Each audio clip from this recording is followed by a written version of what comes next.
Hi hello, പുതിയൊരു വീഡിയോയിലേക്ക് എല്ലാവർക്കും സ്വാഗതം. അപ്പോൾ ഇന്നത്തെ വീഡിയോയുടെ പ്രത്യേകത എന്താണെന്ന് വെച്ചാൽ കുറച്ച് കഷ്ടപ്പെട്ട് അല്ലെങ്കിൽ കുറച്ചധികം കഷ്ടപ്പെട്ട് എടുത്തൊരു വീഡിയോ എന്ന് തന്നെ വേണം പറയാനായിട്ട്. അതായത് ഒരു സ്ഥലത്തെത്തിച്ചേർന്ന് വളരെ ആകാംക്ഷയോടുകൂടി ഒരു സ്ഥലത്തെത്തിച്ചേർന്നിട്ട് അതിനകത്ത് കടന്നതിന് ശേഷമാണ് അറിയുന്നത് ID കാർഡോ പേഴ്സോ അല്ലെങ്കിൽ ATM കാർഡോ പൈസ പോലും എടുത്തിട്ടില്ല എന്നുള്ള നഗ്നസത്യം മനസ്സിലാക്കുന്നത്. അപ്പോൾ ഞങ്ങൾ ഇന്ന് എത്തിയിരിക്കുന്നത് നൈറോബിയിലെ തന്നെ ഏറ്റവും ഫേമസ് ആയ ഏറ്റവും അധികം ടൂറിസ്റ്റുകൾ വരുന്ന ഒരു പ്ലേസിലാണ്. അതെ, ലെങ്കാട്ടയിലുള്ള ജിറാഫ് സെൻറ്ററിലാണ് നമ്മളിന്ന് വന്നിരിക്കുന്നത്. അപ്പോൾ എൻ്റെ ഹസ്ബൻഡും കുഞ്ഞും കൂടി വാലറ്റും അത്യാവശ്യത്തിനുള്ള ഡീറ്റെയിൽസും ID കാർഡും എല്ലാം എടുക്കാൻ പോയ സമയത്ത് ഞാൻ കുറച്ച് നേരം പോസ്റ്റായിട്ട് അവിടെ ഇരിപ്പുണ്ടായിരുന്നു. അപ്പോൾ ഏകദേശം ഒരു 2 മണിക്കൂർ വെയിറ്റ് ചെയ്യേണ്ടി വന്നു. ആ സമയം കൊണ്ട് ഞാൻ പുറത്തൊക്കെ ഒന്ന് വീക്ഷിച്ചപ്പോഴത്തേക്കും തനതായ കുറേ ഐറ്റംസ് എനിക്കവിടെ കാണാൻ സാധിച്ചു കേട്ടോ. ഇതെല്ലാം മസൈ മാർക്കറ്റിൽ കാണപ്പെടുന്ന കുറച്ച് ഐറ്റംസാണ്. ഒരുപാട് തരം കിളികളും കാര്യങ്ങളും ഒക്കെ ഉണ്ടായിരുന്നു. എന്തായാലും എല്ലാത്തിനും അത്യാവശ്യം വിലയുള്ളത് കൊണ്ട് തന്നെ നമ്മൾ കുറച്ചൊക്കെ ബാർഗെയിൻ ചെയ്യാമെന്നുണ്ടെങ്കിൽ നമുക്ക് കുറച്ചൊക്കെ അവർ കുറച്ച് തരും. ഇതെല്ലാം മസൈ ഐറ്റംസാണ്. ഏതായാലും ഞാൻ ഈ ഒരു സാധനവും ഈ ഒരു തത്തമ്മയും മാത്രമേ ബാർഗെയിൻ ചെയ്ത് വാങ്ങിയുള്ളൂ. എന്തായാലും ഹസ്ബൻഡും കുഞ്ഞും തിരിച്ചു വന്നു. അവരിതാ ടിക്കറ്റ് കൗണ്ടറിൽ പോയിട്ട് ടിക്കറ്റൊക്കെ എടുക്കുന്നുണ്ട്. രാവിലെ 9 മണി തൊട്ട് വൈകുന്നേരം 5 മണി വരെ ആണ് കേട്ടോ നമുക്ക് ജിറാഫ് സെൻറ്ററിൽ കയറാൻ പറ്റുന്നത്. എന്തായാലും നമുക്ക് കിട്ടിയ ടോക്കണും ഒക്കെ വാങ്ങിച്ച് നമ്മൾ ജിറാഫിനെ കാണാൻ വേണ്ടിയിട്ട് വളരെ ആകാംക്ഷയോടുകൂടി പോവുകയാണ്. ആദ്യമായിട്ടല്ല കേട്ടോ വരുന്നത്, നമ്മളിത് 2ാമത്തെ തവണയാണ് വരുന്നത്. തുടക്കത്തിൽ തന്നെ ജിറാഫിന് കൊടുക്കാനുള്ള ഫുഡാണ് കേട്ടോ നമുക്കവർ ഈ തരുന്നത്. അത് എന്തോ ഒരു പച്ചില അരച്ച പോലെ ഒരു ഐറ്റം. പശുവിനൊക്കെ നമ്മൾ കുഞ്ഞുനാളിൽ പശുവിനൊക്കെ കൊടുക്കുന്നൊരു ഫുഡായിട്ടാണ് എനിക്കിത് കണ്ടപ്പോൾ തോന്നിയത്. ജിറാഫും ഒരു സസ്യഭുക്കാണല്ലോ, അപ്പം ഇങ്ങനത്തെ ഫുഡൊക്കെ തന്നെ ആയിരിക്കും ജിറാഫിന് കൊടുക്കുന്നത്.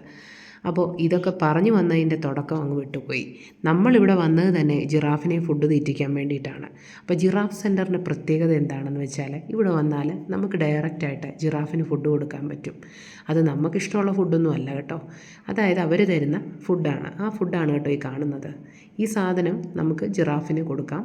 അപ്പോൾ ചെന്ന് നോക്കിയപ്പോൾ സൂചി കുത്താൻ പോലും അവിടെ സ്ഥലമില്ല. അതുപോലെ തിക്കും തിരക്കുമാണ്. എല്ലാം വിദേശികൾ തന്നെ. എല്ലാവരും ഈ ജിറാഫിന് ഫുഡ് കൊടുക്കാൻ വേണ്ടിയിട്ടാണ് ഇവിടെ വരുന്നത്. മുമ്പ് ഞാൻ വന്നപ്പോഴും ഇതേ അവസ്ഥ തന്നെയായിരുന്നു. അപ്പോൾ ഞാൻ ഓർത്തു ഇത്തവണയെങ്കിലും കുറച്ച് ആൾ കുറവുണ്ടായിരിക്കുമല്ലോ എന്ന് വിചാരിച്ചപ്പോൾ ഭയങ്കരം തിരക്ക് തന്നെ. ഏറ്റവും കൂടുതൽ ടൂറിസ്റ്റുകൾ ചിലപ്പോൾ മസൈമാരെ പോയതിന് ശേഷം ഏറ്റവും കൂടുതൽ ആളുകൾ വരുന്നൊരു പ്ലേസ് കൂടിയാണ് കേട്ടോ ഈ ജിറാഫ് സെൻറ്റർ. എൻ്റെ കുഞ്ഞാണെങ്കിൽ ഭയങ്കര എക്സൈറ്റഡ് ആയിരുന്നു.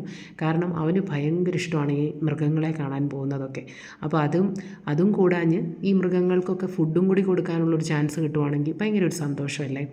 അപ്പോൾ 1979 ആരംഭിച്ച ഒരു സംരംഭമാണ് കേട്ടോ ഈ ജിറാഫ് സെൻറ്റർ എന്ന് പറയുന്നത്. അപ്പോൾ ആഫ്രിക്കയിൽ 2-3 തരത്തിലുള്ള ജിറാഫുകളുണ്ടെങ്കിലും ഈ റോത്സ്ചൈൽഡ് ജിറാഫ്, അതായത് റോത്സ്ചൈൽഡ് എന്നാണ് കേട്ടോ ഈ വിഭാഗത്തിൻ്റെ ഒരു പേര്. ഈ വിഭാഗത്തിൽപ്പെട്ട ജിറാഫുകളെ നമുക്ക് കാണാൻ സാധിക്കുന്നത് ജിറാഫ് സെൻറ്ററുകളിൽ മാത്രമാണ്. അപ്പോൾ പലതരം ജിറാഫുകൾ, പലതരം വലിപ്പത്തിലെ ബേബി ജിറാഫ്, അതുപോലെ തന്നെ വലിയ വലിയ ജിറാഫുകൾ, അങ്ങനെ ഒരുപാട് സൈസിലുള്ള ജിറാഫുകളെ നമുക്ക് അവിടെ ചെന്നാൽ കാണാൻ സാധിക്കും.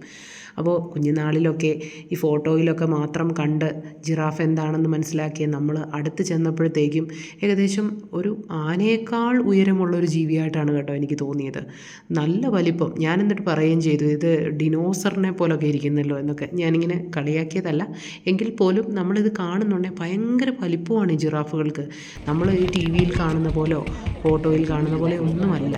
നല്ല വലിപ്പമുള്ളൊരു ജീവിയാണ് ഈ ജിറാഫ് എന്ന് പറയുന്നത്. ഇതിൽ തന്നെ ചില ജിറാഫുകൾ ഭയങ്കര അഗ്രസീവാണ്. കുഞ്ഞുങ്ങളെയൊക്കെ കൊണ്ട് നമ്മൾ നിൽക്കുന്നുണ്ടേ അവിടുത്തെ കെയർ ടേക്കേഴ്സൊക്കെ പറയുന്നുണ്ടായിരുന്നു കുഞ്ഞുങ്ങളെയും കൊണ്ട് കുറച്ച് പുറകോട്ട് മാറി നിന്നേ ഫുഡ് കൊടുക്കാവുന്ന. ചില ജിറാഫുകൾക്ക് കുട്ടികളെ കാണുന്നത് ഭയങ്കര ദേഷ്യമാണത്രേ. അപ്പോൾ അവരെ ആക്രമിക്കാനൊക്കെ ശ്രമിക്കും എന്നാണ് കെയർ ടേക്കേഴ്സ് പറഞ്ഞത്. എന്തായാലും ഞാൻ ഫുഡ് കൊടുക്കാനേ പോയില്ല. എനിക്ക് ഭയങ്കര പേടിയാണ്. പൊതുവേ എനിക്ക് എല്ലാ അനിമൽസിനോടും ഒരു ചെറിയ ഭയമുണ്ട്. ഞാൻ കൊടുത്തില്ല.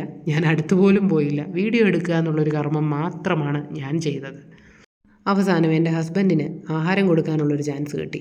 ഇത്രയും നേരം വെയിറ്റ് ചെയ്തിട്ട് ഇപ്പോഴാണ് കേട്ടോ ജിറാഫിന് സമയം ഒത്തു വന്നത്. ഒന്നാമത്തെ കാര്യം, ഒരുപാട് പേര് ഫുഡ് കൊടുക്കുന്നത് കൊണ്ട് എവിടുന്ന് ഫുഡ് കഴിക്കണം എന്ന് ജിറാഫിന് തന്നെ ഡൗട്ടായി പോയിട്ടുണ്ട്. പക്ഷേ കണ്ടിന്യൂസ് ആയിട്ട് കൊടുത്തുകൊണ്ടിരിക്കണമെന്നാണ് കെയർ ടേക്കർ നമ്മളോട് പറഞ്ഞത്. എന്തായാലും ഞാൻ കൊടുക്കാത്തത് കൊണ്ട് തന്നെ ഇവർ കൊടുക്കുന്നത് മാത്രം എത്തി നോക്കിക്കൊണ്ടിരിക്കുകയായിരുന്നു എൻ്റെ ജോലി. ശേഷം നമ്മൾ ഫുഡ് കൊടുത്തിട്ട് നമുക്ക് തന്ന ആ ചിരട്ട അവിടെ ഒരു ഡസ്റ്റ്ബിൻ ഉണ്ട്, അതിനകത്ത് സൂക്ഷിക്കുകയും വേണം. അതെല്ലാം കണ്ടു കഴിഞ്ഞ് ഇറങ്ങി വന്നപ്പോഴത്തേക്കും ജിറാഫിനെക്കുറിച്ച്, അതായത് ജിറാഫിൻ്റെ ഹിസ്റ്ററിയും എങ്ങനെയാണ് ഈ ജിറാഫിനെ കിട്ടിയതെന്നും ഒക്കെയുള്ള കുറേ ഡീറ്റെയിൽസ് അടങ്ങുന്ന ഒരു സെറ്റപ്പ് കൂടി ഇവരിവിടെ ചെയ്തു വെച്ചിട്ടുണ്ട്. അപ്പോൾ വർഷങ്ങൾക്ക് മുമ്പേ വന്നുപോയ കാര്യങ്ങളും എങ്ങനെയാണ് ഈ ജിറാഫിനെ കിട്ടിയതെന്നും അതായത് ഇതിൽ തന്നെ ചത്തുപോയിട്ടുള്ള ജിറാഫുകളുടെ എല്ലും തലയോട്ടിയും ഒക്കെ അവർ സൂക്ഷിച്ചു വെച്ചിട്ടുണ്ട്. അപ്പോൾ ഇതിനെ ബ്രീഡ് ചെയ്യാനായിട്ടാണ് മെയിനായിട്ടും ആദ്യം ഈ ജിറാഫിനെ ഇവിടെ കൊണ്ടുവന്നതെങ്കിലും പിന്നീട് ഇതിങ്ങനെ ഒരു ടൂറിസ്റ്റ് കേന്ദ്രമായിട്ട് മാറുകയായിരുന്നു ശരിക്കും. അപ്പോൾ അങ്ങനെയൊക്കെ കുറേ ഡീറ്റെയിൽസ് ഞാനും നോക്കി. ശേഷം എനിക്കൊരു സെൽഫി എടുക്കാനൊത്തു കേട്ടോ ജിറാഫിനൊപ്പം. അപ്പോൾ കുറച്ച് ബുദ്ധിമുട്ടൊക്കെ സഹിച്ച് ഇവിടെ വരെ എത്തിയെങ്കിലും കുറച്ച് നേരം പോസ്റ്റ് ആകേണ്ടി വന്നെങ്കിലും മനസ്സിൽ വീഡിയോ എടുത്തു കഴിഞ്ഞപ്പോൾ ഒരുപാട് സാറ്റിസ്ഫാക്ഷനും സന്തോഷവും തോന്നി. വീഡിയോ ഇഷ്ടമായെങ്കിൽ സബ്സ്ക്രൈബ് ചെയ്യുക, സപ്പോർട്ട് ചെയ്യുക, ലൈക്ക് ചെയ്യുക. താങ്ക്